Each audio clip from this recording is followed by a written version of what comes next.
ఊళ్ళలోనైనా పట్టణాలలోనైనా కూరగాయలు ఇంట్లో సామాన్లన్నీ అమ్మే అంగళ్ళు వారానికి ఓపారి ఖచ్చితంగా ఏర్పాటు చేస్తుంటారు. ఈ అంగళ్ళల్లో అప్పుడప్పుడు కొంతమంది చేతి వాటం కూడా చూపిస్తుంటారు. అంగట్లకు బగ్గమంది అత్తరు కాబట్టి సందుల మందని ఏదో ఒకటి తప్పు తీస్తుంటారు. అట్లనే గిడో కాడ జరిగిన అంగట్లకు ఓ గజ దొంగ వచ్చింది. మరి ఆ గజ దొంగ ఏం దొంగతనం చేసింది, ఏం కథ తెలియాలంటే ఈ వార్త చూడాల్సిందే. చూద్దాం మారిగా.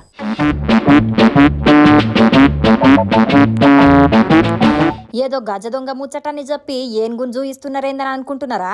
పేర్లనే ఉన్నట్టు ఆ గజ దొంగ ఎవలో కాదు, ఈ ఏనుగే.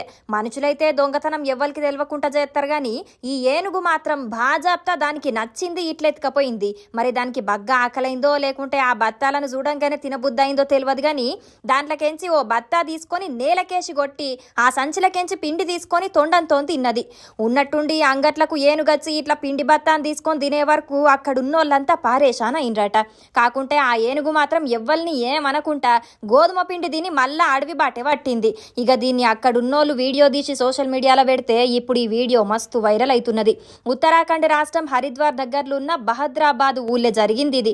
ఈ బహద్రాబాద్ పక్క పొంటే రాజాజీ టైగర్ రిజర్వ్ ఉన్నది కాబట్టి అప్పుడప్పుడు గిట్లనే దాంట్లోకించి జంతువులు ఊళ్ళకి అత్తయ్యాట.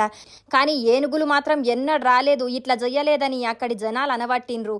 మరిగా అడవి జంతువులైనా తిండికి అడవిలో ఏం లేకుంటే ఇట్లనే జనాల నడుమిట్ల కత్తాయి కాబట్టి అడవులను కాపాడాలి, దాంట్లో ఉన్న జంతువులను రక్షించాలి అంటున్నారు జంతు ప్రేమికులు.